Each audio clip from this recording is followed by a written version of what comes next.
Hello friends, welcome to my channel. இன்றைக்கி நம்ம சேனலில் முட்டை ரோஸ்ட் எப்படி பண்ணுறதுன்னு பார்க்கலாம். இது சாதம், சப்பாத்தி, தோசை, ஆப்பம், இடியாப்பம் எல்லாத்துக்குமே சூப்பரான காம்பினேஷன். இது பண்ணுறதுக்கு ஃபஸ்ட்டு ஒரு மசாலா ரெடி பண்ணிடலாம். அதுக்கு ஒரு மிக்ஸி பவுலில் 1/4 டீஸ்பூன் சோம்பு, 1/2 டீஸ்பூன் மிளகு, ஒரு மீடியம் சைஸ் இஞ்சி கட் பண்ணி போட்டுடலாம்.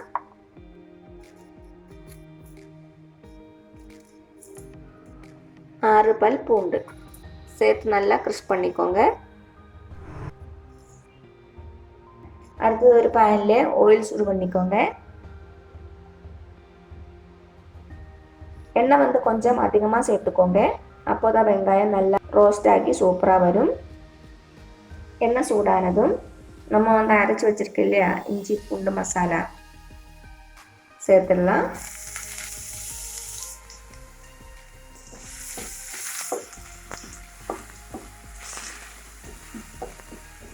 மிதமான சூடில் ஒரு 2 நிமிஷம் வதக்கிக்கோங்க.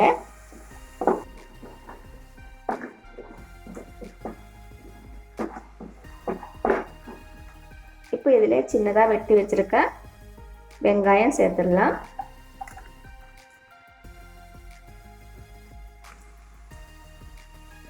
நான் இன்னைக்கு 3 பெரிய வெங்காயம் எடுத்திருக்கேன்.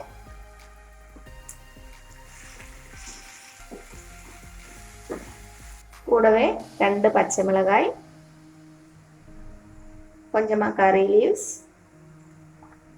கொஞ்சம் உப்பு சேர்த்துட்டு நல்லா வதக்கிக்கோங்க.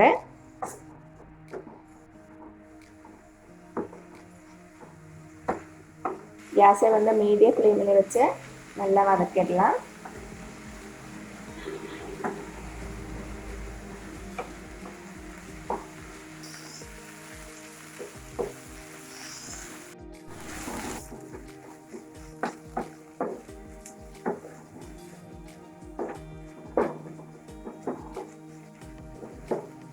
ஓரளவுக்கு நல்லா வதங்கியாச்சு.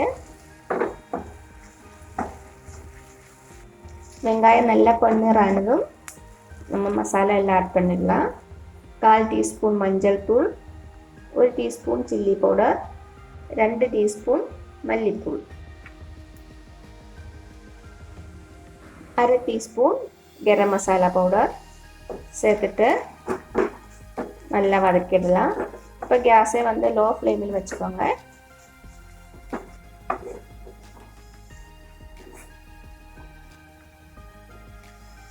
மசாலாவோட பச்சை வாசனை போனதுக்கப்புறமா ஒரு பெரிய தக்காளி அதையும் சேர்த்துடலாம்.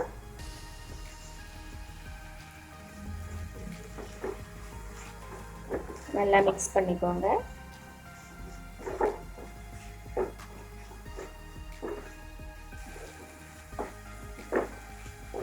இப்போ இதை மூடி வச்சு வேக வச்சிடலாம். நல்லா வேகட்டும். கேஸை லோ ஃப்ளேமில் வச்சுக்கோங்க. ஒரு 2 நிமிஷம் போல் ஆகிருக்கு. ஓப்பன் பண்ணி பார்த்துடலாம்.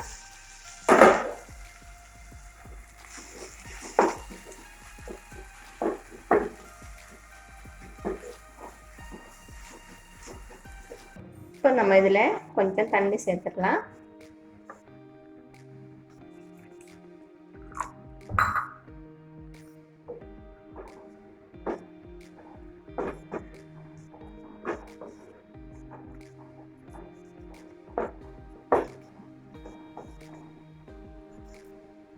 நல்லா கலந்து விட்டுருங்க.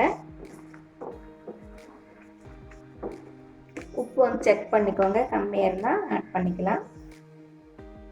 கொஞ்சம் கம்மியாக இருக்கு.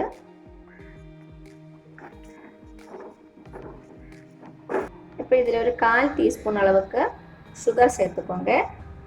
டேஸ்ட் எல்லாமே பேலன்ஸ் ஆகிறதுக்கு. இது ஆப்ஷனல்.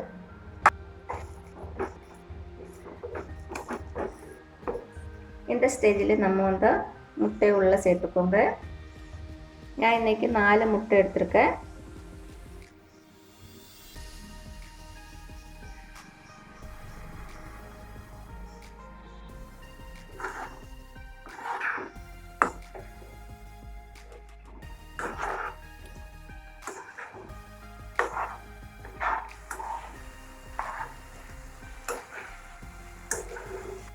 இன்னும் கொஞ்சம் நேரம் ரோஸ்ட் பண்ண போகிறேன்.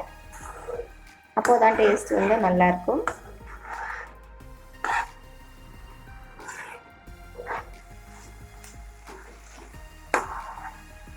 இப்போ பாருங்கள், வெங்காயம் நல்லா ரோஸ்ட் ஆகி ஆயில் வந்து செப்பரேட் ஆகிருக்கு.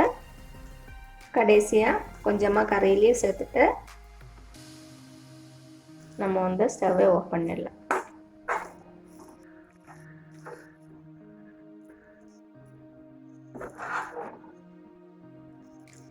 அவ்வளோதான், சுவையான முட்டை ரோஸ்ட்டு தயாராகிடுச்சு. கண்டிப்பாக வீட்டில் ட்ரை பண்ணி பாருங்கள். உங்களுக்கு அந்த வீடியோ பிடிச்சிருந்துச்சுன்னா மறக்காமல் சப்ஸ்கிரைப் பண்ணுங்கள், லைக் பண்ணுங்கள், ஷேர் பண்ணுங்கள். தேங்க்யூ.